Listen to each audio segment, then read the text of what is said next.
अस्सलामुअलैकुम नाज़रीन, मैं जावेद इकबाल आप तमाम सामीन का आपके ही YouTube channel Shaheen classes Urdu में खैर मकदम कहता हूँ। आज का ये video class 10 CBSE course B के लिए बहुत मुफीद होने वाला है, क्योंकि आज हम सबक नंबर 4 कौल का पास, जिसके मुसन्निफ़ मुंशी प्रेमचंद है, उससे मुताल्लिक़ हम ऑब्जेक्टिव क्वेश्चन आपके लिए लाए हैं। उम्मीद है कि यह वीडियो आपके लिए बहुत ही ज़्यादा मुआविन होगा आपके एग्ज़ाम के लिए, और आपकी तैयारी करने में एक बहुत संग मील का काम करेगा। ठीक है, हम ज़्यादा वक्त ना लेते हुए हम अपने मंजिल की तरफ बढ़ते हैं। ये आपके सामने है मुंशी प्रेमचंद की तसनीफ़ कौल का पास से मुताल्लिक़ ऑब्जेक्टिव क्वेश्चन आंसर। चलिए शुरू करते हैं। पहला क्वेश्चन है आपके स्क्रीन पर कि मुंशी प्रेमचंद की तारीख़ी पैदाइश क्या है। इनके डेट ऑफ बर्थ क्या है। 1880, 13 जुलाई 1888, नंबर सी में है 13 जुलाई 1880 और नंबर डी में है 13 जुलाई 1881। तो इसका ए का हो जाएगा 1880।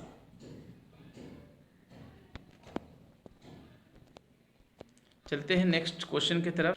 मुंशी प्रेमचंद की तारीख़ वफ़ात क्या है, यानी कि मुंशी प्रेमचंद कब इनका इंतकाल हुआ है। तो हम ऑप्शन नंबर 1 में है 8 अक्टूबर 1930, नंबर बी में है 8 अक्टूबर 1931, नंबर सी में है 8 अक्टूबर 1936, नंबर 4 में है 8 अक्टूबर 1937। हम जानते हैं कि मुंशी प्रेमचंद की जो वफ़ात है 1936 में ही है। और अगर आप इन ब्रीफ देखें तो मुंशी प्रेमचंद की पैदाइश तो 1880 में है और 1936 में इनकी वफ़ात है। और इसी साल तरक्की पसंद तहरीक की बुनियाद रखी गई थी, जिसकी कि इजलास रखा गया था, जो कि लखनऊ में और मुंशी प्रेमचंद की सदारत में ही हुआ था। ये तरक्की पसंद तहरीक बहुत संग मील है उर्दू की तरक्की में, और मुसलमानों को, ख़ास तौर पे हिंदुस्तानियों को ख्वाब गफलत से अंग्रेज़ों के ख़िलाफ़ उठाया था इस तरक्की पसंद तहरीक में। ठीक है, नंबर 4 में है। नंबर 3 में देखते हैं मुंशी प्रेमचंद की पैदाइश कहाँ हुई, ये कहाँ पैदा हुए हैं।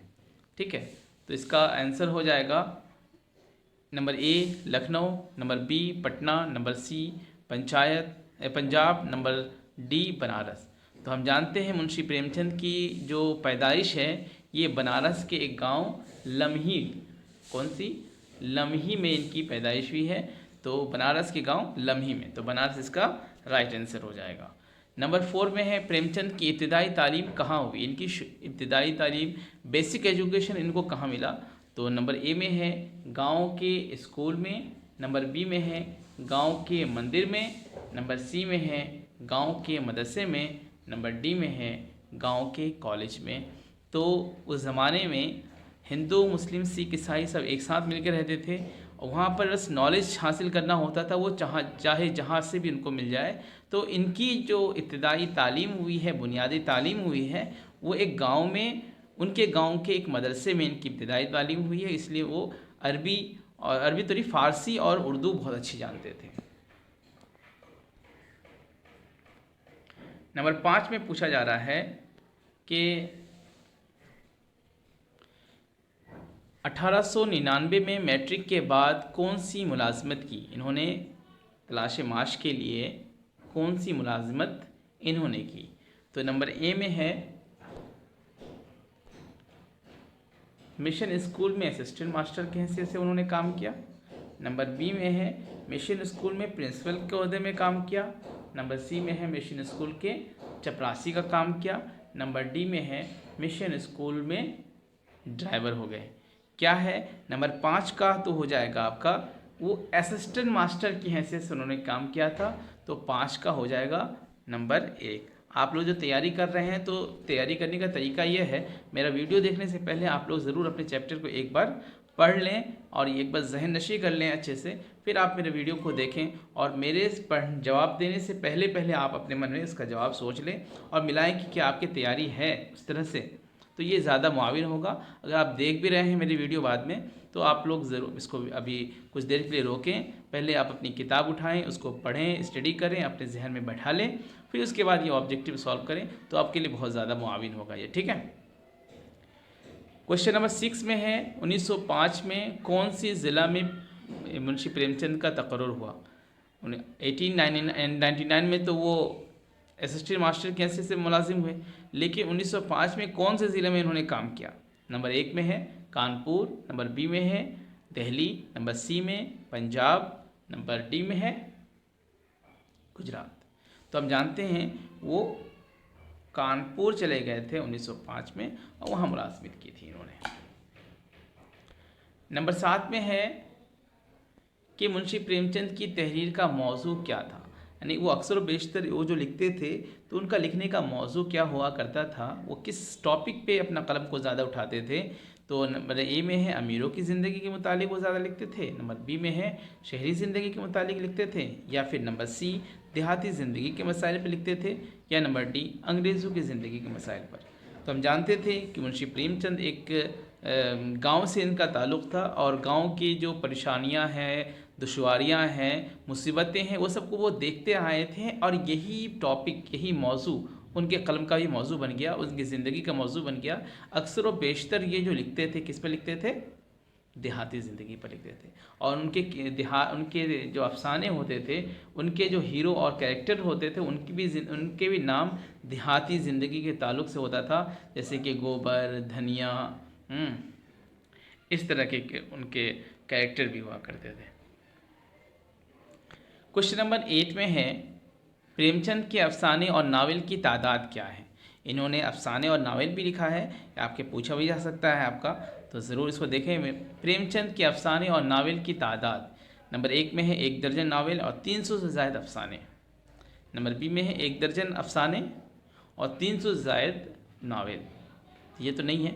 नंबर सी में है 10 नावल और 300 से ज़ायद अफसाने, ये भी नहीं। नंबर डी में है इनमें से कोई जवाब सही नहीं है, तो लेकिन इसका जवाब नंबर ए दुरुस्त हो जाएगा कि ये 1 दर्जन नावल लिखा था इन्होंने और 300 से ज़ायद अफसाने। और अफसाना किसे कहते हैं अगर बात की जाए तो अफसाना कहते हैं वो छोटी कहानी को, किसको, एक छोटी कहानी को जो चाय की चुस्कियों में जो कहानी ख़त्म हो जाए उस कहानी को क्या कहते हैं, अफसाना कहते हैं।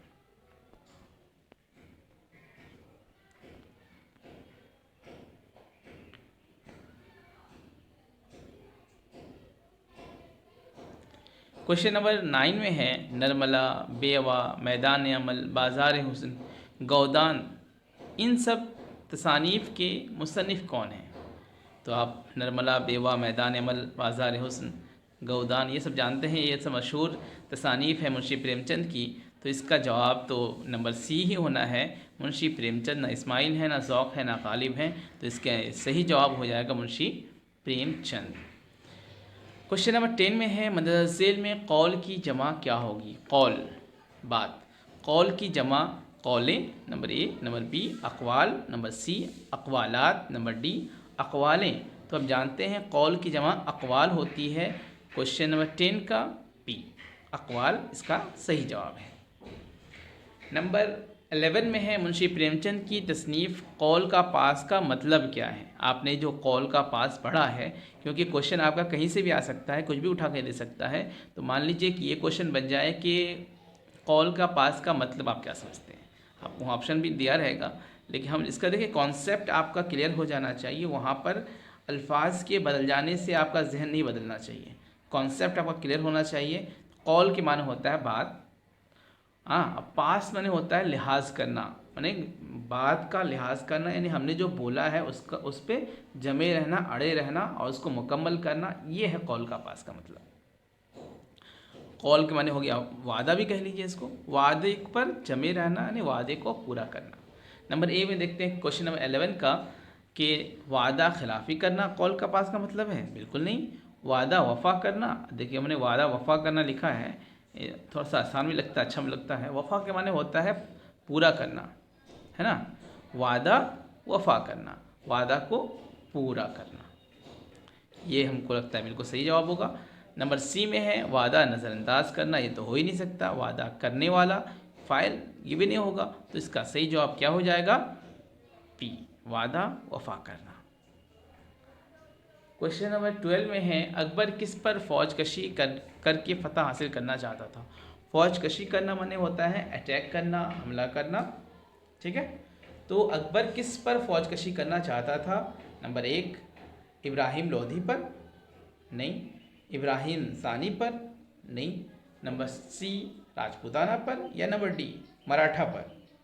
तो जंग तो सबसे भी थी, लेकिन इनका जो इस कहानी से जो रिलेट है, मुंशी प्रेमचंद ने जो अफसाना लिखा, कहानी लिखी है, उसमें किस पे है? राजपूताना पर इनको फौज कशी करना चाहते थे, और चाहते थे ये जो कबीला रह गया, एक जगह एक इलाका रह गया था, इस पर ही फौज कशी करके इस पर भी अपने फतह का झंडा गाड़ सकें।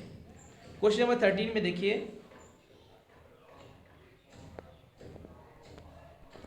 कि रघुपत अकबर का कौन था? रघुपत कौन था अकबर का? रिश्तेदार था, बी दोस्त था, नंबर सी दुश्मन था, या फिर बेटा था उसका? तो हम जानते हैं रघुपत और अकबर की लड़ाई हो रही थी, तो ना रिश्तेदार होगा, ना दोस्त होगा, ना बेटा होगा, ये कौन हो जाएगा? तो दुश्मन हो जाएगा। क्वेश्चन नंबर 14 में है, मुगल अफसर ने पहरेदार के साथ क्या सलूक किया? उसके साथ कैसा बर्ताव किया? उसका बिहेवियर कैसा था? तो मुगल अफसर ने पहरेदार के साथ कैसा सलूक किया? उसे आज़ाद कर दिया, मेहरबानी करी, नंबर सी कैद कर दिया, नंबर डी मार डाला। तो हम जानते हैं कि जब अकबर ने अपने एक पहरेदार को रघुपत के घर में रखा था, और अकबर जब रघुपत आया तो उस जो सिपाही, वो पहरेदार था, उसने उसे कैद कर लिया, लेकिन कहा कि मुझे तुम जाने दो, मैं अपने बेटे को देख के आ जाऊं, फिर आप मुझे पकड़ लेना, फिर जो चीज़ चाहे करना। फिर जब रघुपत वापस आता है तो पहरेदार कहता है, तुम बहुत दिल के अच्छे और नेक इंसान लगते हो, मैं तुम्हें, मेरा जी नहीं करता कि मैं तुम्हें पकड़ूँ, तुम भाग जाओ। तो वो भाग जाता है, लेकिन कहता है कि अगर तुम्हें कुछ कभी मुसीबत आए या किसी चीज़ की तुम्हें ज़रूरत हो तो मैं तुम्हारे लिए हमेशा खड़ा रहूँगा, तुम्हारी हेल्प के लिए आऊँगा। और इधर जब मुग़ल के अफसरान आते हैं और पूछते हैं कि इधर क्या रघुपत आया था? बोले हाँ आज। तो वो लोग झूठ नहीं बोल देते हमारे इस दौर की तरह। तो उन्होंने जो वाक़या हुआ था सारा कह दिया। तो अफसर बहुत गुस्सा हुआ और उस पहरेदार को क्या कर दिया? कैद कर दिया। तो मुग़ल अफसर ने पहरेदार के साथ क्या सलूक किया? कैद कर दिया था। ओके। क्वेश्चन नंबर 15 में है, रघुपत का कौन बीमार था जिसे मिलने वो रात को ही निकल गया? कौन ऐसा था जिसकी याद में वो रह ना पाया और बेताब वो भागा चला आया उससे मिलने के लिए? क्या उसकी बेटी बीमार थी? क्या इसकी बीवी बीमार थी? या बेटा या उसकी माँ? इनमें से कौन बीमार थी जिससे मिलने के लिए, जिसकी आयत के लिए वो रात को भागते हुए आया था? तो हम जानते थे उसका इकलौता बेटा था जिसकी बीमारी की खबर सुनकर वो रात को ही घर से निकल पड़ा और उससे मिलने चला गया था। तो क्वेश्चन नंबर 15 का हो गया आपका सी। क्वेश्चन नंबर 16 देखिए, पहरेदार के कैद होने पर रघुपत सिंह ने क्या किया? जब ये खबर पहुंची कि पहरेदार जिसने कि रघुपत को आज़ाद कर दिया था उसे भी कैद कर लिया गया, तो ये खबर रघुपत को बुरी लगी। तो उसने क्या किया उस वक्त? क्या उसने खुशी मनाई थी या गम किया था? या नंबर सी अपने को मुग़ल अफसर के सुपुर्द कर दिया था, या फिर जंग कर रहा था या जंग को जारी रख दिया था? तो हम जानते हैं ना खुशी मनाई थी, ना गम किया था, ना जंग की थी, बल्कि अपने आप को अपनी जान की बाजी लगाते हुए उस अफसर के सुपुर्द अपने आप को कर दिया था कि आप इसके बजाय मुझे कैद कर दें और इसे रिहा करें। क्वेश्चन नंबर 17 में है, अकबर रघुपत की इस बात से मुतासिर हुआ, इम्प्रेस हुआ अकबर रघुपत के वादा खिलाफ़ी की वजह से, वादा वफा करने की वजह से, नंबर सी वादा भूल जाने की वजह से, या इनमें से कोई नहीं है जवाब? तो ना वादा खिलाफ़ी तो उन्होंने की नहीं थी, इससे कोई इम्प्रेस भी नहीं होता है, तो ये तो बिल्कुल गलत है। और नंबर बी में वादा वफा करना है, वादा को पूरा करना, तो यहाँ पर उसने कहा था कि हम तुम्हारी हेल्प करेंगे, तो वो अपने वादे को पूरा करने के लिए अपनी जान की बाजी लगाते हुए अपने आप को अफसर के हवाले कर दिया। तो 17 का क्या हो जाएगा? बी हो जाएगा। ये बिल्कुल सही जवाब है।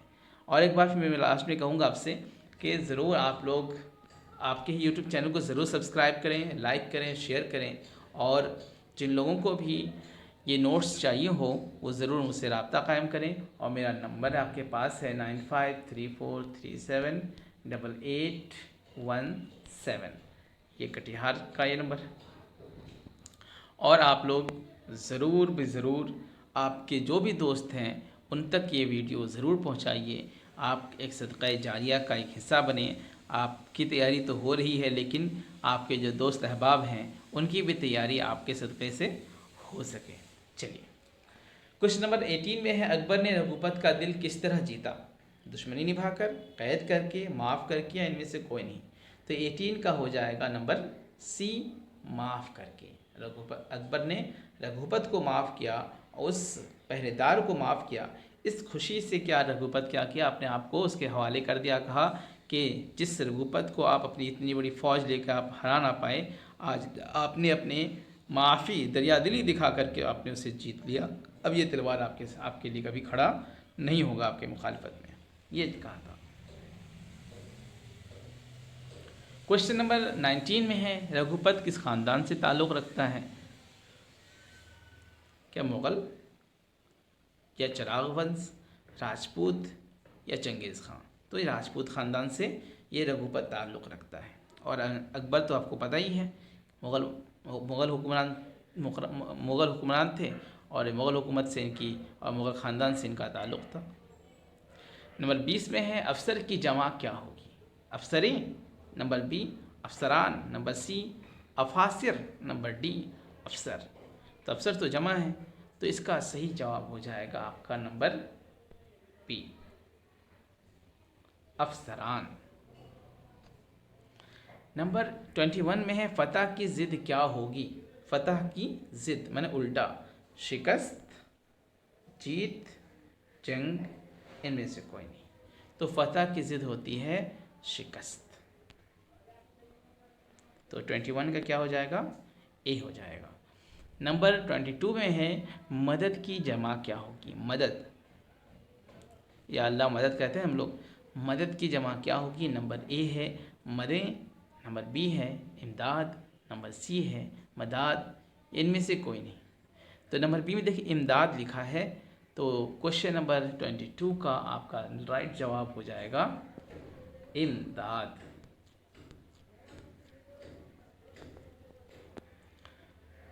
क्वेश्चन नंबर 23 में देखते हैं, मुल्क की जमा क्या होगी?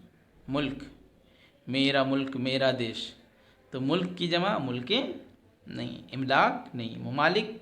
देखते हैं इनमें से कोई नहीं, तो इसका हो जाएगा 23 का सही जवाब सी,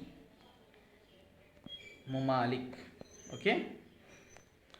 क्वेश्चन नंबर 24 में है, मंजिल में सफ़र की जमा क्या होगी? सफ़र, जो एक जगह से दूसरी जगह जाते हैं लोग, तो उसकी असफ़ार होगी। नंबर बी में है सफ़रें होगी, नंबर सी में है अफसरों होगी, या इनमें से कोई नहीं। तो हम जानते हैं सफ़र की जमा असफ़ार है, तो क्वेश्चन नंबर 24 का राइट आंसर हो जाएगा ए, असफ़ार।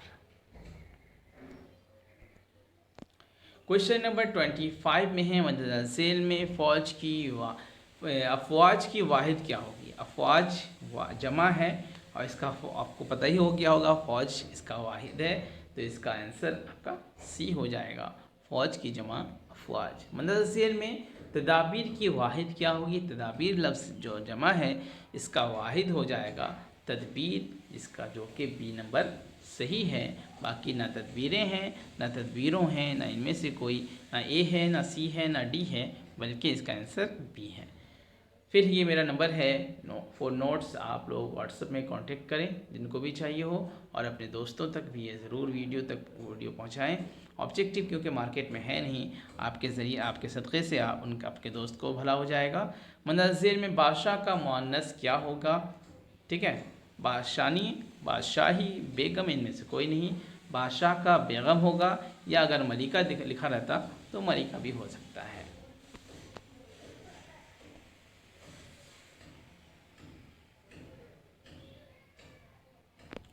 क्वेश्चन नंबर 28,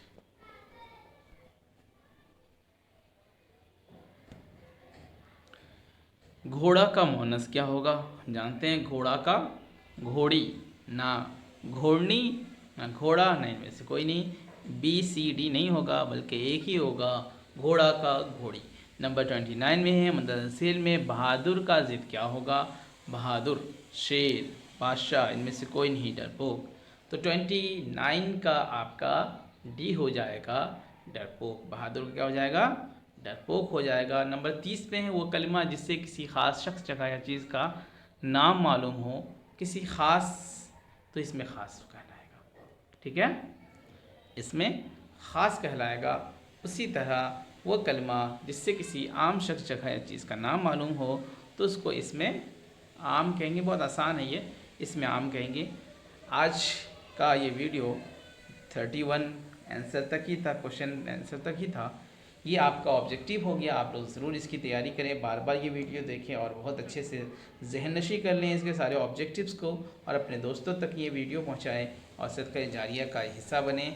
और लास्ट में आपसे फिर से दरख्वास्त है कि आप लोग ज़रूर आपके ही यूट्यूब चैनल को सब्सक्राइब करें, लाइक करें, शेयर करें और अपने दोस्तों तक ज़रूर पहुँचाएँ। अस्सलाम, आदाब।